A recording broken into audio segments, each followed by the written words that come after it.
Okay, now, from the beginning. Hit it, boys. Good evening, everyone. My name is Aaron Peasley, and I'm really thrilled to have you all here for this month's Insight panel hosted by the Office Space, a shared workplace with a vibrant community of business owners, entrepreneurs, and staff. Each month, we explore a topic that is relevant to the rapidly evolving world of business, society, or the arts. Given it is late July, what some people call FOMO season, it's a time when our social media feeds are dogged with images of Mediterranean voyages, Hamptons pool parties, and exotic safaris. We decided it was a good time to tackle the subject of travel. In a world where every square centimetre has been mapped, photographed, and documented, what drives us to spend so much money, time, and energy to keep travelling? Travel is now about more than rejuvenation, adventure, fulfillment, learning new skills, and self-discovery. It's about more than just ticking off places and things and flopping in the sun. But it is important to point out that tourism always brings negative impacts as well as positive ones. Welcome to the age of over-touristing. The global tourism market is one of the world's fastest growing economy sectors. The statistics are showing that the number of people travelling is increasing exponentially year over year. The UN World Tourism Organization estimates that in 2018, international tourist arrivals increased by 6%, making the 1.4 billion overnight visitors the most on record. For the first time, countries are now having to face the reality of years of unregulated tourism, finding ways to lessen the number of visitors that flood into popular sites each year.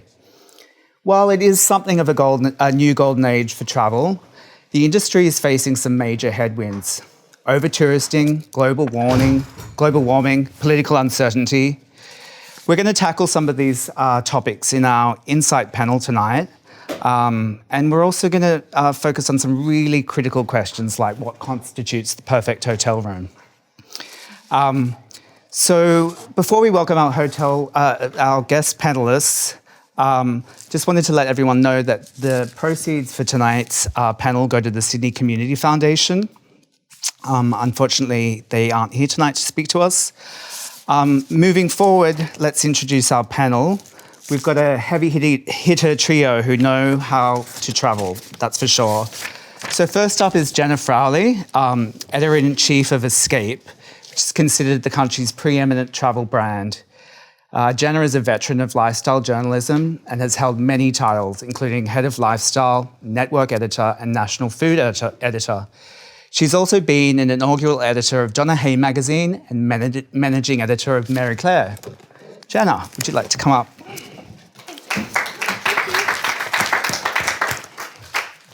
Michael Gabicki is a local writer and photographer who's been exploring travel professionally since the early 80s. I hope you don't mind me saying that. Michael is a pro who knows the travel industry inside out.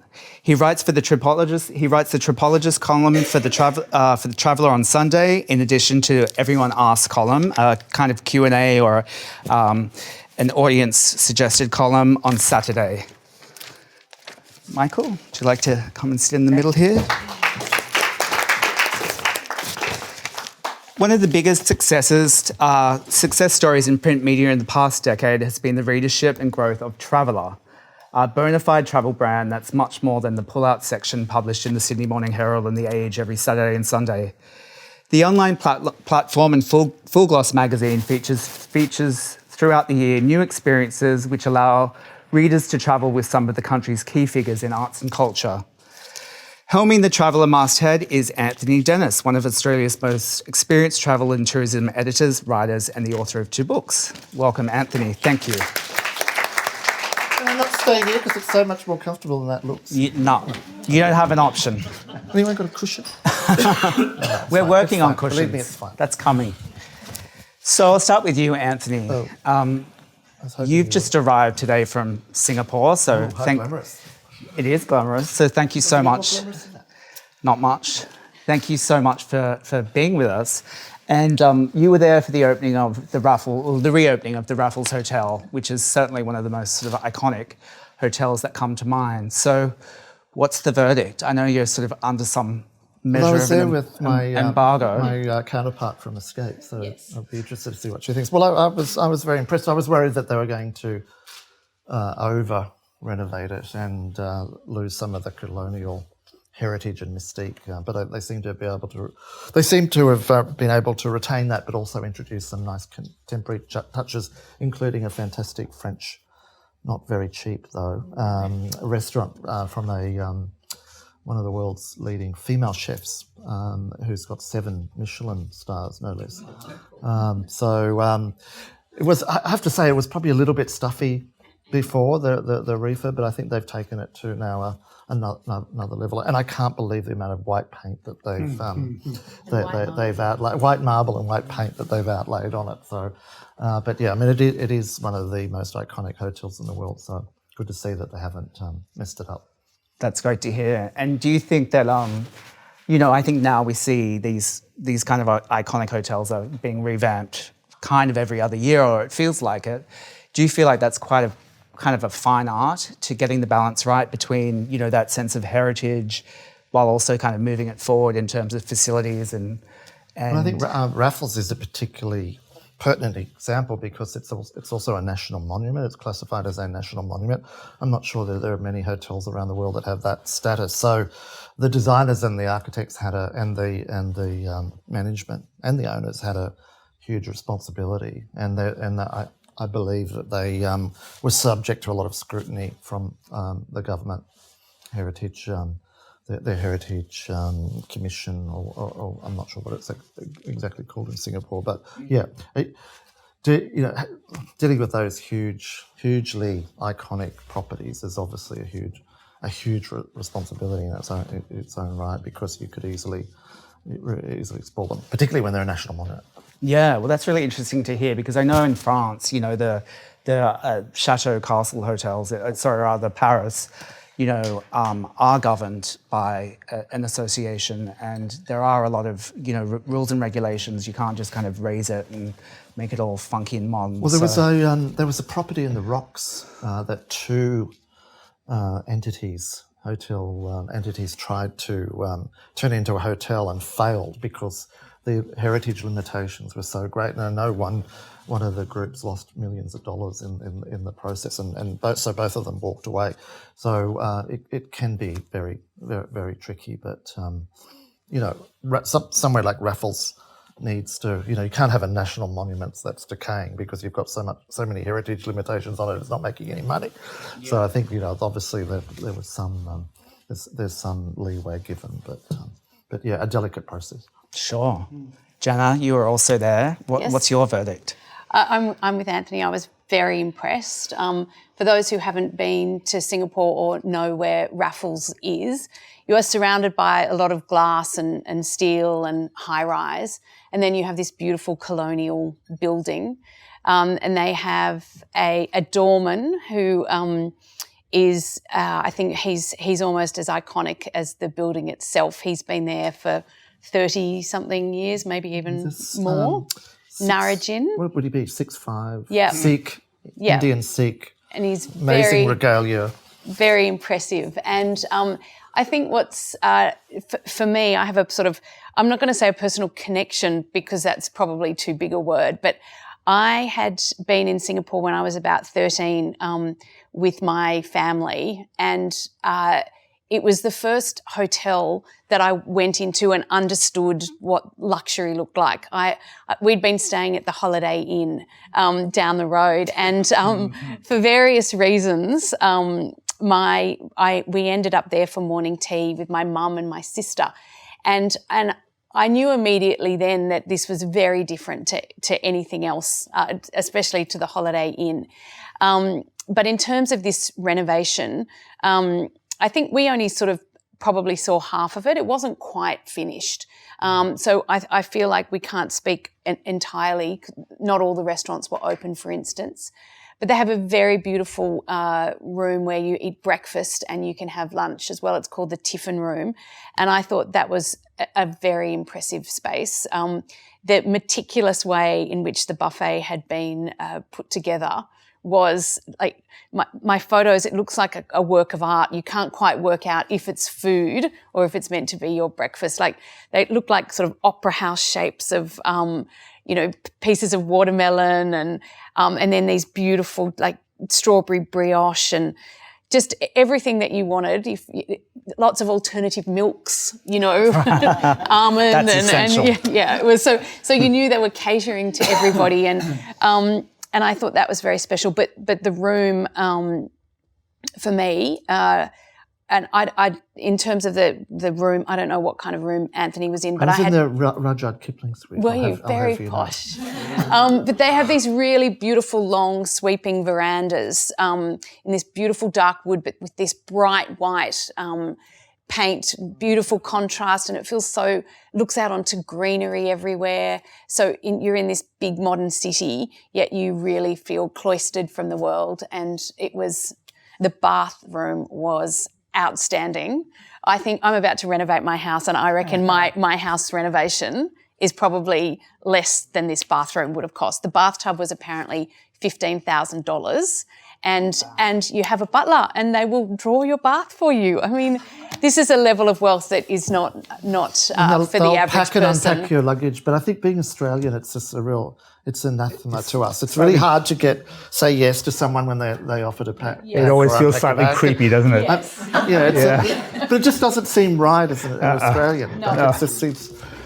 So I usually recoil and say, no, I'm fine. I can do it myself. But someone said you should let them do it because they need the practice. They're just a reopening. So It's a point. I didn't.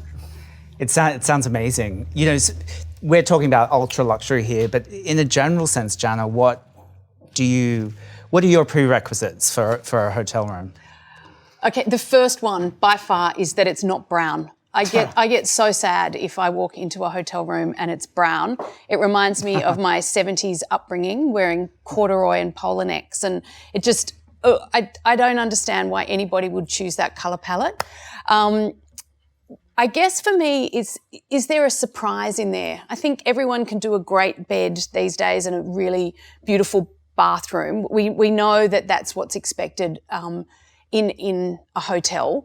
It's what do they do that makes you go, oh, I hadn't thought of that. So I have a few examples. I stayed at I feel very privileged to be able to do this for my work. I stayed at the Peninsula in Beverly Hills, and when I walked in, my pillow was monogrammed, and that happens for everyone. Like so chic. One hotel, Central Park, also was the first kind of hippie luxe eco hotel I'd ever stayed in, and they had really lovely touches. There were no single-use plastics for the shampoos and the toiletries. Everything was full size and pump pack, and I mean, it was adhered to the wall, so you couldn't put them in your carry-on. But I loved that. They also had things like chalkboards instead of having paper and pens.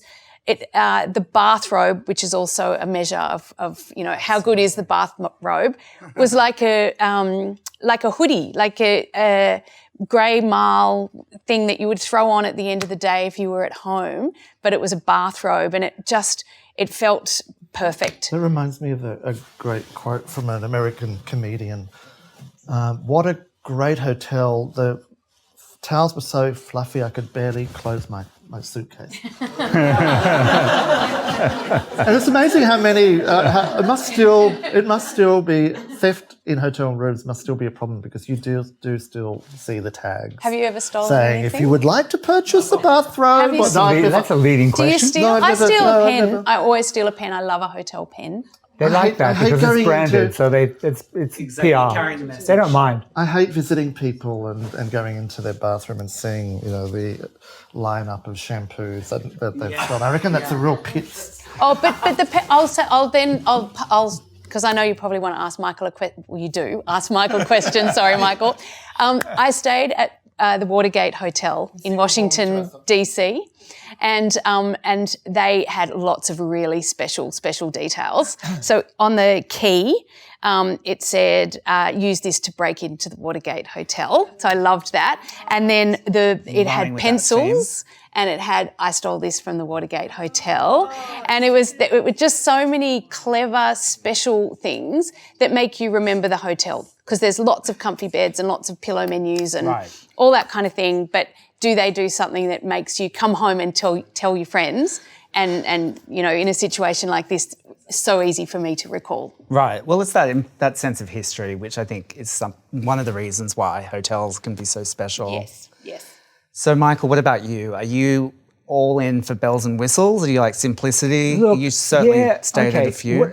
I really like a hotel that gives me a sense of place. I like to be told where I am by the surroundings. So I was going to say the same thing. Were you? Yeah. You sure? Yeah, no, I think that's a big failure of hotels. Yeah. You're laying in bed and you're looking up at the ceiling. Where am I? You know, you could be anywhere. Yeah, it is. And it's a problem in city hotels. But you know, if I'm in Japan, I want to sleep on a futon and wake up on one of those incredibly uncomfortable buckwheat pillows. But that's part of the experience. At least for one night. At least for one night, sure. And be surrounded by those lovely, you know, rice paper screens that diffuse the light all around. It's just lovely. If I'm in Morocco, I want to wake up with the sound of the muezzin in the morning, calling the morning prayer. It's 5 a.m. It's sunrise, for God's sake. But even so, it's a kind of a magic moment, and you suddenly remember where you are.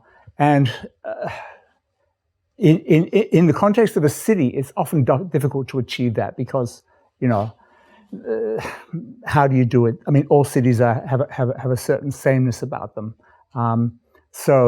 But you know, if I'm outside, yes, I really love that feeling. And it can be also, it doesn't have to be in the room itself. It can be the sensations. It can be the sounds. In India, you know, you get this wall of sound coming in the morning. It's honking horns. It's blaring traffic. Everything. And smells as well. It can also be smells. It's very, you know, it's a very tactile thing. So that's what I like to have in a hotel room, not blandness. Yeah. And I've got a coffee table book at home. It's called Ugly Hotels, and it's kind of has a perverse attraction to me because, you know, sometimes I feel like you can stay in a place that's just so hideous that it's thrilling. Have you had that experience? Yeah, I remember the old Strand Hotel, which is part of the Raffles Group, I think. Yeah. Is it now? Maybe it wasn't previously. No, but before it was when you were there, it was so bad. In Burma. In Burma, yeah, Right. exactly, in Rangoon. Before it was started up, it was spectacularly decrepit. Mm-hmm. You know, nothing worked. The telephones didn't work. You turned on the hot water, and a sort of gush of rust came out. And yeah, I mean, that was 1980s, early 1980s. Awesome. But, you know, I had a similar experience in Georgetown, Penang. On one of my first overseas trips, probably around in the 80s, and it was the Eastern Oriental Hotel, one of the classic colonial hotels. And it was, and I had such great expectations. There was no internet then, so you couldn't look up the hotel. You were just basically, you know, making a judgment on a brochure or something that travel agent had showed. And it was awful. The bellboy was you know, about 80. And he had these really worn sand shoes on, and the television was in the room, or the carpet was worn, and the television in the room was like circa 1964. And I just sort of turned on my heels and said, and left and went out and checked into the Shangri-La. But now it's been refurbished, and it's now back to its glory days. But that was horrific and a bit of a shock, because I was in search of romance and all of this history. Yeah, Somerset Maugham. And what I found was this decrepit pile falling around, falling down around my ears, and the 80-year-old bellboy. This is really interesting. All three of the hotels we just mentioned were built by the Sakis brothers. Yeah, right. For connoisseurs of hotel trivia. these Armenian merchants who built all three of these hotels in the east, in British occupied parts of the Far East. Well, happily, they've virtually all of them. I think all of them have survived and have been. They're beautiful now. Returned to their glory. Exactly. So. Yeah. Wonderful. Yeah. Come back. I feel like we could talk about hotels for another hour or two. I certainly could. But let's get on to something else. Over-touristing. Sorry if it's a bummer. Without question, the largest challenge facing the travel industry is over-touristing. Just in the last few months, there's been numerous media reports that indicate a pretty grim state of affairs. Venice has become kind of a battleground, and many of the issues, predate the cruise ship crash that happened, I believe, in June. Locals there have been protesting about the tourism, and I guess everyone's trying to find some equilibrium between some of the, weather problems that are facing the city and the flooding, and just the crazy amount of tourism. Elsewhere, there's been famous locations closing or partially closing. Thailand's famous Maya Bay, Boracay in the Philippines. Places like Barcelona, locals are pushing back against mass tourism, and entities like Airbnb. And then on kind of a less sort of, I guess, intense level, you have the day tripper effect, where, towns and cities are just rendered all but unbearable. Because of the huge deluge of people that are coming there.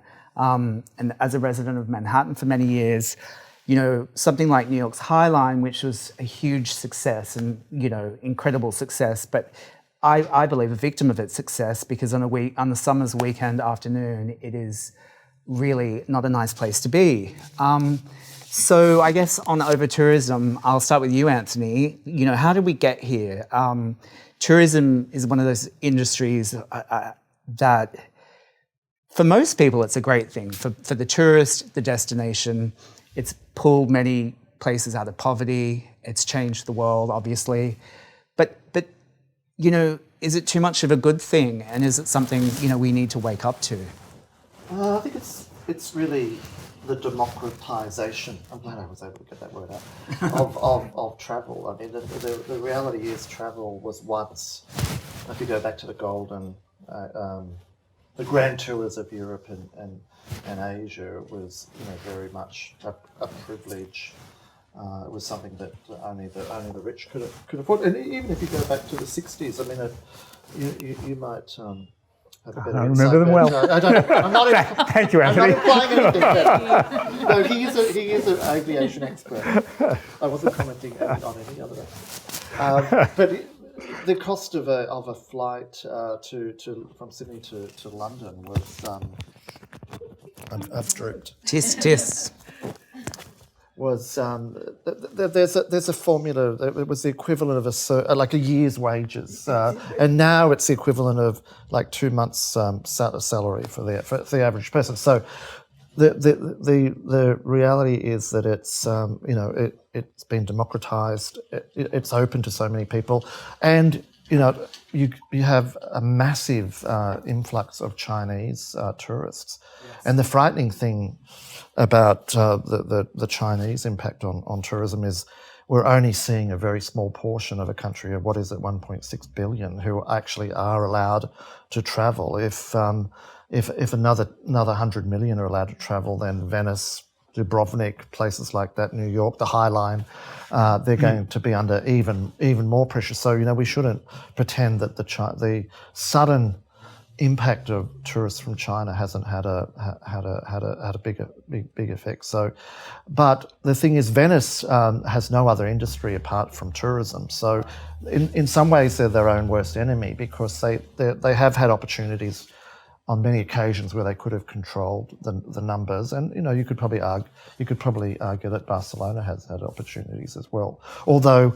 I noticed that Dubrovnik recently signed in the last week an agreement with the cruise industry to try and control the numbers of cruise passengers descending on Dubrovnik. So that was encouraging.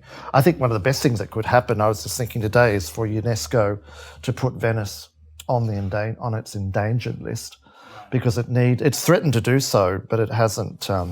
It's balked at it on a couple of occasions, and I think that would really send a big message to the authorities in Venice to get their act together, but also send a message to the world to say this is not sustainable. But there are so many ways that we can reduce the impact of over-tourism, and one way in Venice is to travel out of season, travel in winter. The problem is people, they're very hung up at travelling in the high season because they don't want to have to. They want the sunshine. They want they want to travel in summer. Then they think, and people think, well, that's how you travel. You do travel in summer, but there's so many rewards for travelling in other seasons, and I think that's going to be something that the travel industry is going to have to really and to a lesser extent travel journalists are going to really have to try and encourage people to spread the burden across the year. And just finally in Venice. Something that they do actively try and promote is to try and get people to spread out across the city. I mean, believe it or not, there are actually neighbourhoods in Venice where they get very few tourists because people just congregate in St Mark's Square. I call it ticker box tourism. People just want to say, "Oh, I've been to Venice, I've been to St Mark's Square," but have you been to Venice if you haven't actually been to some of those outlying neighbourhoods where there aren't many tourists and they actually don't benefit very much from tourism. So there are solutions. My point is, okay, we've got a big problem with over-tourism, but there are solutions. The problem is, how do you get the message out to the masses to change their behaviour, because their attitude is, well, they want to be able to tick that box and say, I've been to Venice, but getting the message to them to behave differently is a big challenge. Yeah, that's really interesting. Well, that brings me to Michael in terms of messaging. You've been a travel writer for some years, and some people might almost say that it's the travel, media industry or travel media that's to blame for some of the wild success of these places. And a lot of travel writing and magazines is all about where to go next, and and it's unearthing places that aren't necessarily that busy. Or 10 years ago, 15 years ago, I guess Dubrovnik was a very different picture than it was now. So, do you think that you have some sort of responsibility, and how do you feel like that can be changed? Yeah, it is. That's perfectly true. I mean, it's our job to be critics, to try and find these undiscovered places and shine the spotlight on them and say, hey, everybody, let's go here next. Perfectly true. But there are now, I don't know how much influence we have these days anymore, because I mean, there are social media has given people so many sources, so many wide sources of information. You've got Instagram with all its evocative images of places. You've got Facebook, seeing your friends going to Antarctica, or I don't know, doing the Inca Trail or something like that. This kind of imagery is very motivational, I feel. Maybe it's largely supplanted what we do. I mean, Venice exists, Mykonos exists. We didn't bring them into being. I think that they would still be crowded, even if we weren't talking about them. We can also play a role in trying to find places. Like, for example, I was recently in Romania. Romania is fantastic. I mean, it's highly recommended. France gets about 85 million foreign visitors a year. It's huge. That's number one. Romania gets 3 million. And yet it's a really beautiful country. It's got fantastic scenery, great culture, interesting food. On a number of levels, it really should be much more visited than it is. So, we can certainly play a role in talking about these kind of places and giving them some prominence. One great hope I have for the Chinese tourism market is that they will become more sophisticated, and they'll branch out, if they're allowed by the government, branch out on their own, and they'll start visiting places like Romania. So that burden might then be spread, and then a country like Romania, which would welcome, a few more million tourists would then benefit. So there is some hope. We saw when the Japanese started coming to Australia originally, they were very similar, very tour group oriented, frankly a little gormless. But they've become very sophisticated. You never notice the Japanese anymore, and I think that's what will happen with the Chinese. But then you've got the Indian market coming through and other populous countries. So it probably will reach a crisis point at some point where it may well be a privilege, not a right, to visit Venice or Dubrovnik or some of these places. And unfortunately, then the democratization of travel suffers because it goes back to becoming a rich person's pursuit, because there'll be controls and extra costs in visiting. Like some a of these sort of places. Bhutan model where it's going to be $200 just to begin, just to be there. But then that's been really counterproductive for them, and we were talking about it once. They don't get much repeat visitation because, the way it's all set up, you've got to pay this impost, and then you end up seeing the whole country anyway. So they don't get much repeat visitors. So. Interesting. And Jana, so I think that the travel is really like a skill. There's a way of being a good traveler, and there's, it's a very black and white thing in my eyes. And I was reading in one of your articles you had written, let's face it, nobody wants to be that tourist. And I wanted you to kind of expand on that and talk about what that tourist looks like. I think we all know, but... I think that that tourist looks like they're a tourist, and sometimes it is quite difficult because, just from a purely practical point of view, what you're wearing, quite often you leave your hotel first thing in the morning and you're going to be gone for a long time. So you need to be comfortable, and carry things that maybe in your normal day-to-day life, living in Sydney, you'd have the chance to, go home and get changed and do all that kind of thing. So, I think that you want to act like a local as much as you possibly can. So the first thing is, before you even leave, to understand the culture that you're going to, and the dress code, for example, and understand what their habits are, what is considered respectful, or the Japanese, they don't blow their nose, for example, in public. So it's something that's so small, and you probably wouldn't think about that. But if you can, acquaint yourself with the etiquette of a particular destination, I think that is something that helps you along the way and helps you understand. I think also in the researching, we work on products that provide one dimension in terms of advice, but I also think it's worth looking at the publications, websites, blogs, Instagram handles, etc., for the destination to which you're travelling, so you aren't sort of congregating in the areas that Anthony's mentioning, that you're not just all in one spot, that you are immersing yourself in the lifestyle of a city. Right. And I think that's when you get those rich experiences.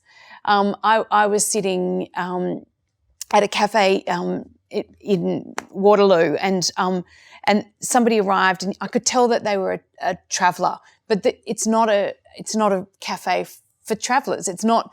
I can't imagine that a hotelier would say, go here for breakfast, unless they really, really knew the city.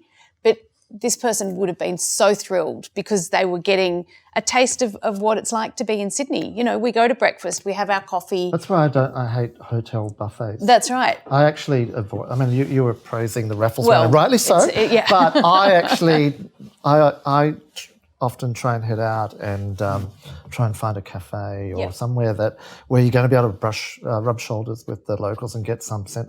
Cafes are really great for that. Unfortunately, in Asia, a lot of them don't open until about 10 o'clock because they're very much night cities. But yeah, I think you're absolutely right. I mean, I think the more local you can behave and act, even if you don't look like one of the locals. But the nicest thing someone ever said to me was, and my wife was, we were in Siem Reap, and the guide said, do you live here? Are you expats? And we thought, we were really flattered by that, because we just thought, great, we don't look or act like tourists.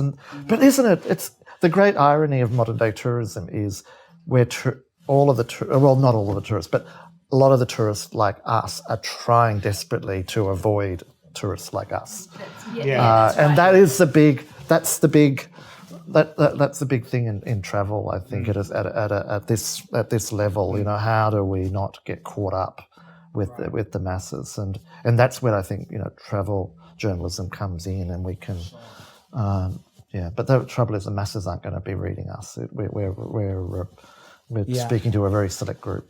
Yeah, well, it certainly pays to do your research. I think there's nothing worse than that feeling when you feel like you're breaking new ground and going in and at some cafe, and then you get there and there's just a lot of people like you and you feel like a total sucker. Yeah. You know, that's not a good vibe. So moving on, one can't really mention the topic of over-touristing without social media and influencer culture coming up. They're both modern phenomena. Travel has always offered a sense of social return or social capital, a kind of competitive leisure, I used to call it competitive leisure component, that has been around for, you know, years, decades, centuries. But it is Instagram in particular that seems to have influenced the travel industry more than any recent other development. Michael, I'll start with you. Selfie-taking influencers are everywhere, particularly photographing iconic sites and vistas. Are they ruining travel? I don't know about ruining travel, but they've certainly changed it. You know, when you think of some of the things that what they seem to do is to make things which are there, they make icons of them all of a sudden. You know, I'm thinking of for example, the wedding cake rock down in the Royal National Park south of Sydney, which has, you know, certainly achieved that status. And all of a sudden everybody wants to go and have their photograph taken sitting on the edge of this thing, which hangs over very dangerously. So they've had to close it off. And same with the figure eight pools down below. Same phenomenon. So yeah, it's certainly elevated certain things to stardom, which previously were completely unknown. Ruined it. I mean, it's easy to avoid those things if you don't want to participate in that kind of lemming-like behaviour. I guess it is. It's actually been beneficial to quite a few communities, rural communities. There's a few rural communities in Australia. There's one in Western Australia and one in Victoria which have very unusually coloured lakes. Oh. And Pink also, lakes. And also Kirribilli. There's a street in Kirribilli which in November is has amazing jacaranda trees, and you know they have serious traffic problems there every year now. I don't know how they're handling it, but you know the Chinese tourists will lie down on the street to get the classic photograph. So I don't think that's beneficial to Kirribilli, but it has actually been beneficial to those two towns, which would have otherwise have had no tourism, and they've actually built a reasonable tourism industry. So it does have its upside. Lake. There's no questioning that. But you know, Anthony, as a form of marketing, you know, travel and tourism have really kind of, I guess, put their weight and their dollars behind it. Do you think it's a good return on investment? I think they're discovering that it's not, and I think a lot of influencers and bloggers have been found out. You know, there's certainly some certainly some good ones. I mean, we know there's been plenty of scandals about how influencers have been buying followers, and I am of the strong view that newspapers, particularly right from the New York Times down to the Sydney Morning Herald and local newspapers, have been far too meek and mild in terms of asserting themselves and their influence. Yes. I mean, despite the decline of print, we still have a huge number of readers across print and digital.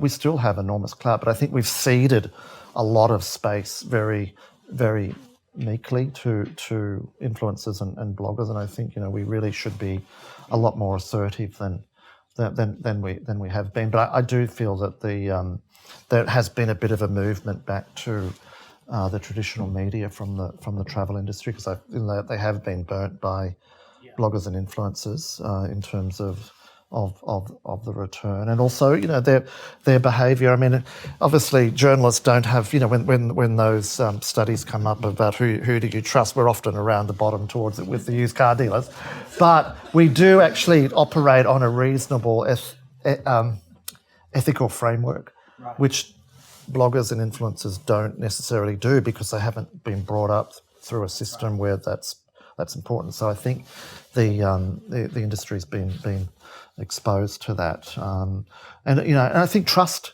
is such a. I mean, you see the New York Times and the Washington Post. I mean, their subscriptions have gone through the roof since courtesy of Trump. I mean, Trump's the best thing that ever happened to the New York Times and the Washington Post bottom line, because there's been this movement back to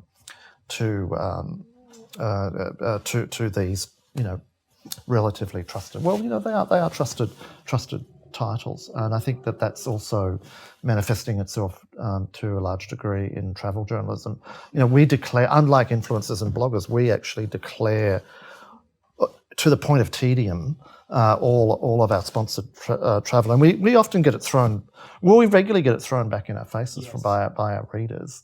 But the thing is, I've stopped saying it to them, but I often say to people, well, you wouldn't know that we'd accepted sponsored travel if we didn't declare it, which we don't really have to do. I mean, and it is, there are a lot of titles that don't do it. I would say on that note, in terms of the declaring, truly in my team, and we produce a lot of stories, like a huge volume of stories each year.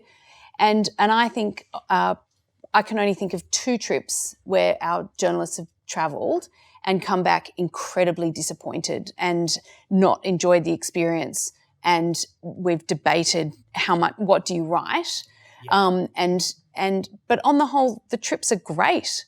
So we choose trips with the intention of choosing something that is worth telling people about. It's and we're the happy end of the paper that's as well. right. So there's plenty of space for them to expose Crown and unless it's an epic takedown. No one wants the negative story. Well, they don't, because they're coming to our sections. We are quite critical at times, and the industry will accept it if it's fair and balanced. It's amazing, actually. Like, I've done quite a few pieces that have been, reasonably critical, and they to their credit, they're very accepting, provided it's balanced and it's constructive. And quite often you've given them the heads up on that before. I know that's not so relevant for the audience and the choosing of your trips, but just so you understand that we're not just sugarcoating it because we've been offered the trip for free. It is a genuine experience that we're writing about. Right. It's a very imperfect system, though, isn't it? Well, it's always going to be, I suppose, because no paper can fund a first class holiday. Apart from the New York Times is the only one. Well, I don't think they can. Yeah. But I often say that we get readers who sometimes raise the issue of sponsored travel, but I say, well, look, if you care to write to the chief executive and ask for $10 million a year, we'll be able to do all of this, be squeaky clean as you like. But the reality is, Escape and Traveller are 2 of the biggest travel sections in the world now. Like, even bigger. It's a real phenomenon. I mean, we're publishing 50+ books, page books every week. Well, particularly Escape. It's travel in Australia is a real phenomenon, and if we had to fund all of that travel, it wouldn't be possible. That's right. Just would not be possible. Right. So I just want to jump to another component of travelling, cruising. Jana, when we met for the first time, this is something that came up. So I guess when any kind of travel trends are discussed, the topic of cruising will ultimately rise to the surface. Depending on how you look at it, cruising gets a lot of bad press, whether it's incidents like Venice, we've discussed, or just drunken passenger brawls, which are always amusing on the Daily Mail. But bad press has done nothing to halt the craze for cruising. And according to sources, Michael, I think you told me this, that Australians cruise more than any population per capita. So that's pretty amazing. Nevertheless, cruising is still one of the most kind of divisive topics within travel, and it's something that people will always have an opinion on. And it's quite often very along generational lines.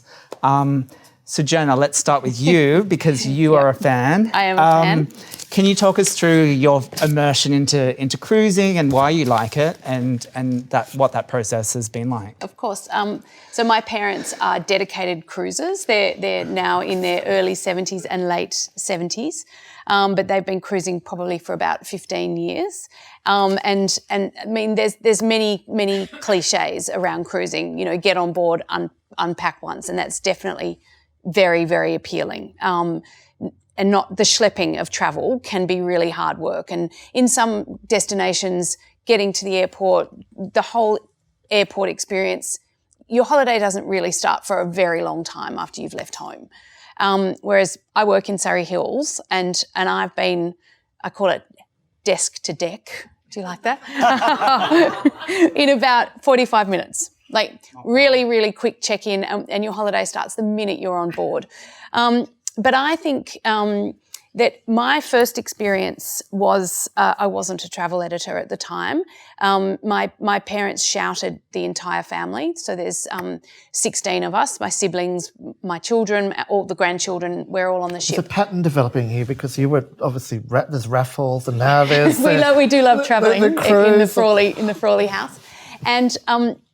And so we would have normally rented a house at Terrigal or Avoca, you know, and here we were on this ship and everything was super easy. Like the kids had their freedom and, you know, you could go off and do your own thing, but then meet at the end of the day for dinner. So that was one kind of cruising. But since then, I've been on multiple different kinds of cruises that are catered to various demographics. And that's the key to cruising, to find the brand that suits you. It's just like buying a dress. You know, some people would be happy with a dress from Target, somebody else wants one from Prada. You decide what's value for money for you and what suits your style. And so I find that it's a very peaceful way to travel as well.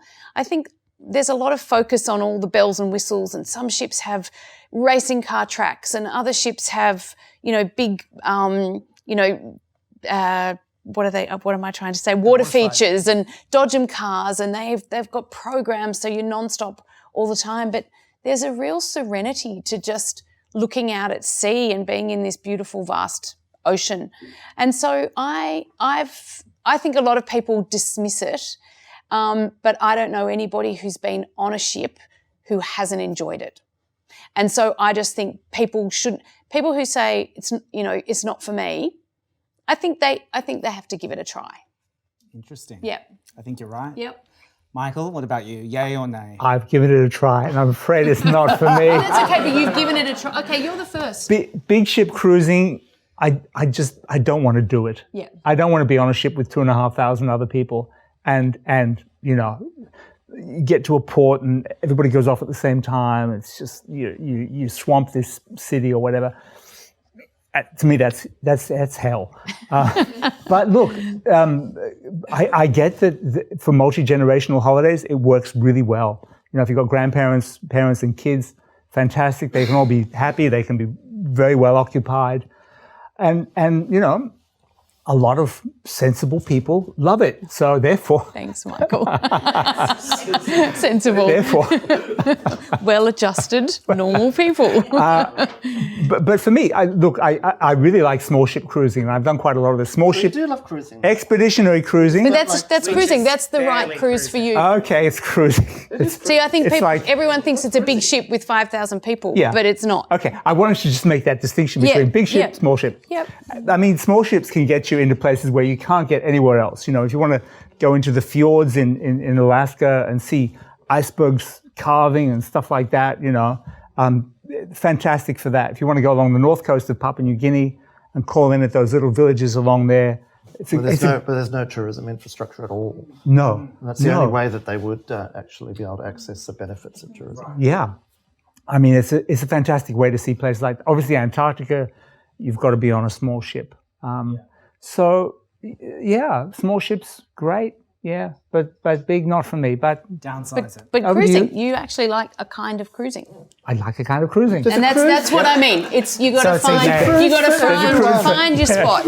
Yeah, that's right. So Anthony, to just finish up on cruising, obviously all of these massive cruise companies are looking at their data and looking down the road, and we are here at 21st Century Travel. So what do you think, what are they doing basically to try to bring in a new customer? And they must, now that millennials are the biggest, consumer base in the world, how are they going to bring them on board, so to speak? Well, going back to over tourism, I think one big issue facing the cruise industry is you don't want to be the reason that Venice went under or Dubrovnik. They need to really, they should be really addressing their impact on Venice, because they don't, as an industry, they don't want to be blamed for the demise of Venice. So that's the first thing that I would say. I think there are a lot of challenges for cruising. There are environmental issues around cruising, which happily some of the a lot of the cruise lines are addressing in terms of going to electrically powered ships, gas-fired. They're trying to get away from fossil fuels, particularly down to Antarctica, because if there was a cruise ship disaster in Antarctica, that would be totally devastating, not just because of the loss of life, but of the environmental impact. So there's a lot of scrutiny on the cruise industry. I think overall it is very, very beneficial, and I do enjoy it. But I think they're really going to have to face up to a lot of issues that are converging. Yeah, absolutely. From many directions. So, and do you think it is possible that cruising will continue to attract a huge amount of people, including a younger generation? I mean, they're always reinventing themselves in terms of what they're offering, but I guess in terms of a positioning or more of a PR equation, do you think, can you see a younger... The average age of the average cruiser is much younger than it was 5-10 years ago. So there's no doubt multi-generational cruising may play a part in that. But the reality is a lot of travel around the world, particularly in Australia, is generated by pension funds, superannuation. The travel in Australia is driven by our huge superannuation pot. Because, where else is the average person going to get $20,000 per person to throw at a bloody river cruise from Amsterdam to Budapest? So I'm not sure what my point is, actually. But the thing is, the aging population. The aging population will continue to drive interest in cruising for the reasons that you mentioned, because it's very convenient. You unpack once for 14 days. You've got service around the clock. It's easier for older people. And older people are going to continue driving tourism. I think the millennial phenomenon is completely overstated. I think the industry's gone down that path, and I don't think the millennials really having as big an impact on travel. They don't have the funds to throw at travel in a big way, like people who are, as I say, have got access to large superannuation funds. It seems sort of paradoxical that you read a lot of data or articles about millennials, and it says they crave experiences. Because they sure as hell can't get a mortgage or a car. Yeah. Well, there is that. But on the flip side, it's millennials that we blame for this, taking selfies on the top of the mountain. So the two sort of seem at odds to me, but that's kind of beside the point.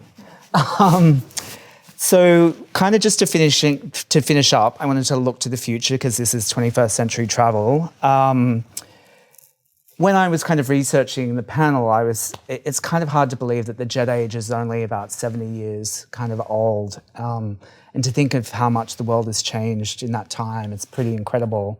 And I wondered kind of some of these futuristic concepts that we hear about, whether any of them are feasible. So Michael, what about supersonic air travel? Is that something that you think we'll see? Not unless you're incredibly rich, because there are some serious players looking at supersonic travel, but there's big problems with it.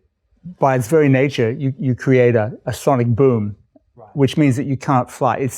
You can't fly at supersonic speeds over land masses in Europe or in North America or in Australia.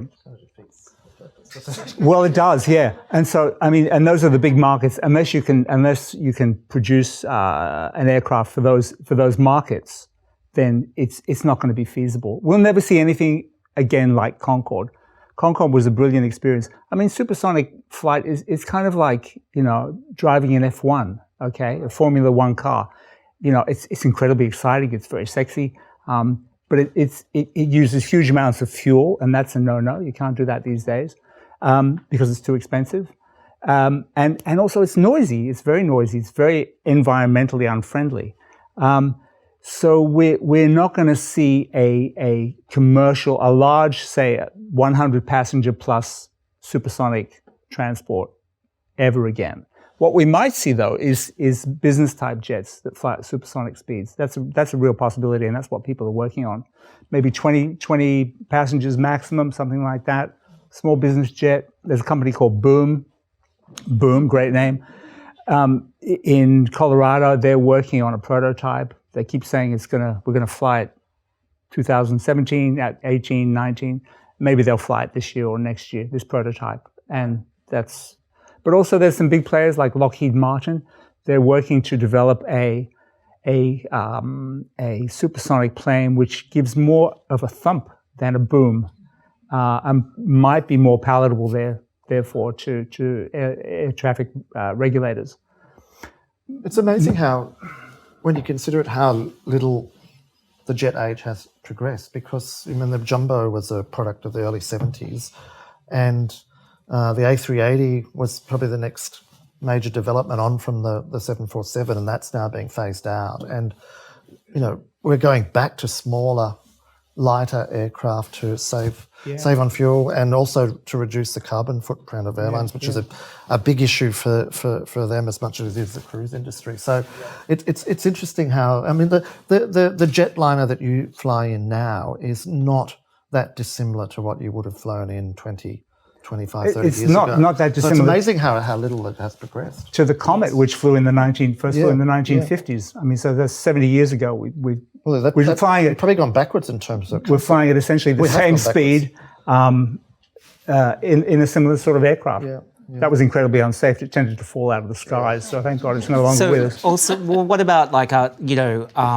space travel? So the two that come to mind, Virgin Galactic and SpaceX from Tesla. Yeah, it looks like Virgin Galactic, Richard Branson's child, is finally going to start flying maybe this year. Right. It's been, he promised this thing was going to fly in 2009, first of all.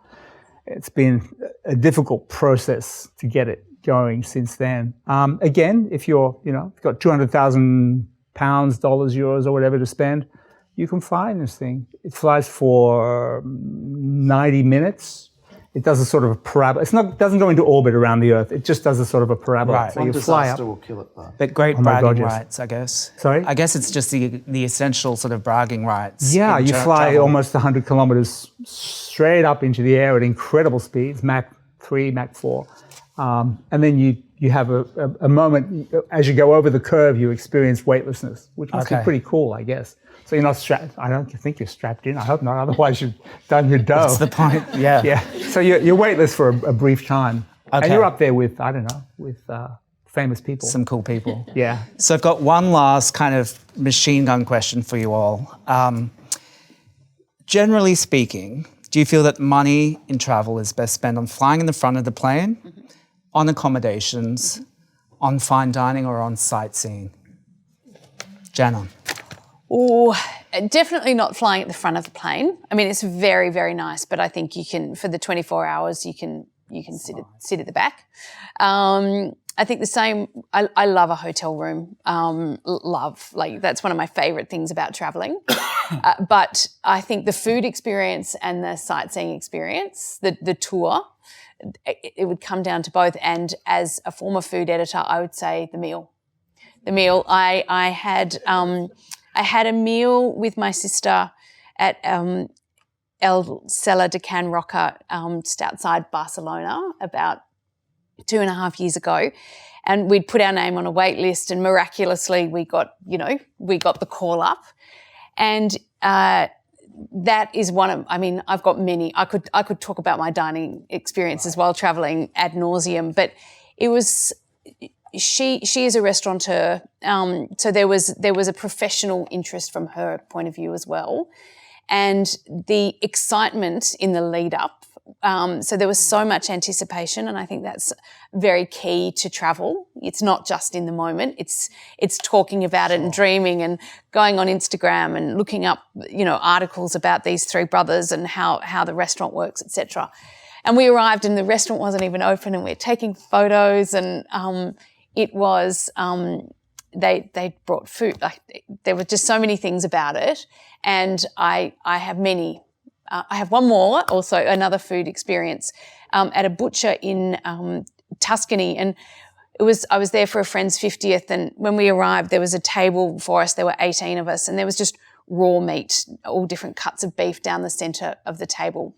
It was a beef degustation, and I turned to my husband and I said, I know we haven't even eaten, but this is one of the happiest days of my life. Like, it was just meat and wine, and when they cooked the bistecca alla Fiorentina, which was the piece de resistance of the meal, the chef, he had it in his hand, and it was like some kind of Shakespearean kind of dialogue. He was so in raptures about this piece of meat, and it was announced, and there was so much ceremony and so much joy and love, and so food. Fantastic. Michael? For me, it would be travel slowly and travel longer. Mm-hmm. So if you got surplus funds, that's what I would want to do, and never buy ethnic clothing.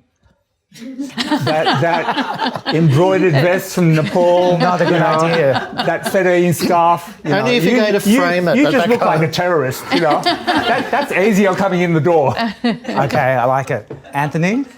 Yeah, I'm persuaded to the view to spend more money on experiences than on the flight. I mean, it's really one of the great travel conspiracies, the way airlines have conned us into forking out, ridiculous amounts of money for what is basically a glorified seat.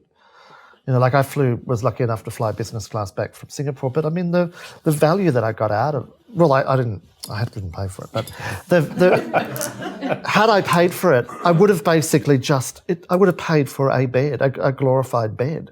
Because there was, I was determined to get as much sleep as possible, which I always recommended people on overnight flights. Skip the meal, just go straight to sleep. But I mean, basically, it is a total conspiracy. They've done a brilliant job, and Qantas is to blame because they're reputedly the inventors of business class. So, but I think, I think if you can add a bit of time to your calendar and have a stopover, I think like stopovers I'm a big advocate of stopovers. You get to experience another place. You've got a psychological advantage over your fellow passengers because you're getting off, and it does break that. And also, do a bit more research about the economy. If you are flying economy, do some research ahead of time as to what the best seat in economy is, and then spend all the money on better accommodation and. But then again, if someone offers me a business class flight, I'll take it. Absolutely. Well, thank you so much. We've got time for a couple of questions. Does anyone have something for our panel? What's the best hotel you've ever stayed in? Oh gosh, so many. In terms of the one I mentioned before, One Hotel Central Park, was I think very special because it ticked so many boxes in terms of modern convenience, but also that being eco-friendly. It's on a corner block in New York, quite close to Central Park. And, obviously it's a concrete jungle, but then it's got a vertical garden on the side. So there's an instant feeling that you're somewhere special before you've even set foot in the door.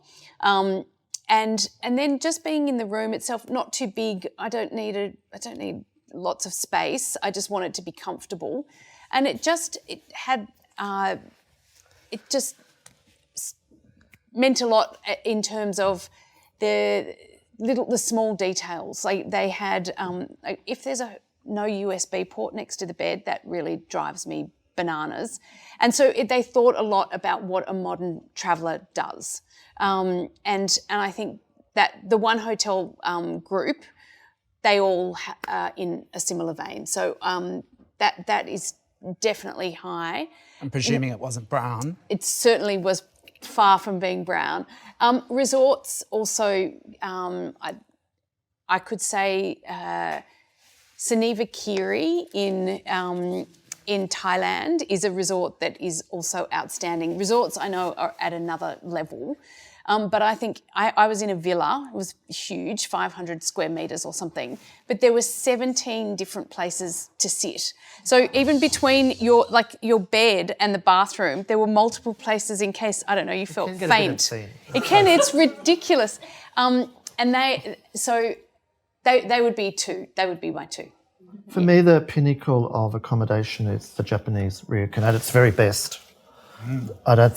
I think that is the perfect accommodation experience for me because, it's such a cultural experience as well as a food experience. The food's delivered to your room. Yeah.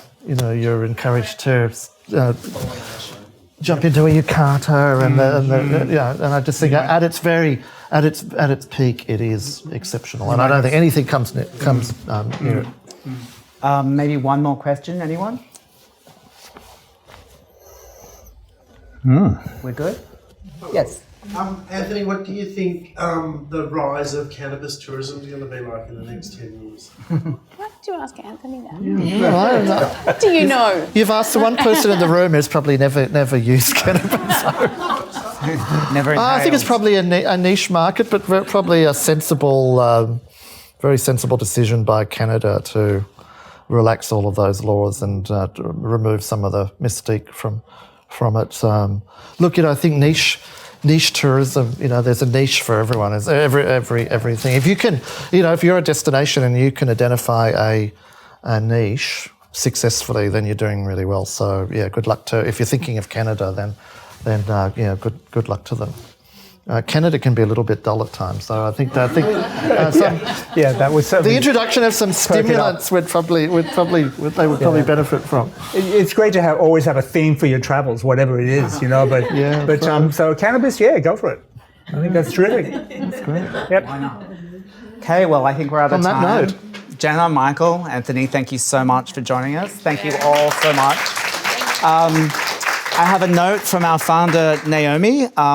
Next month's Insight will look at property from the lens of residential, commercial and construction sectors.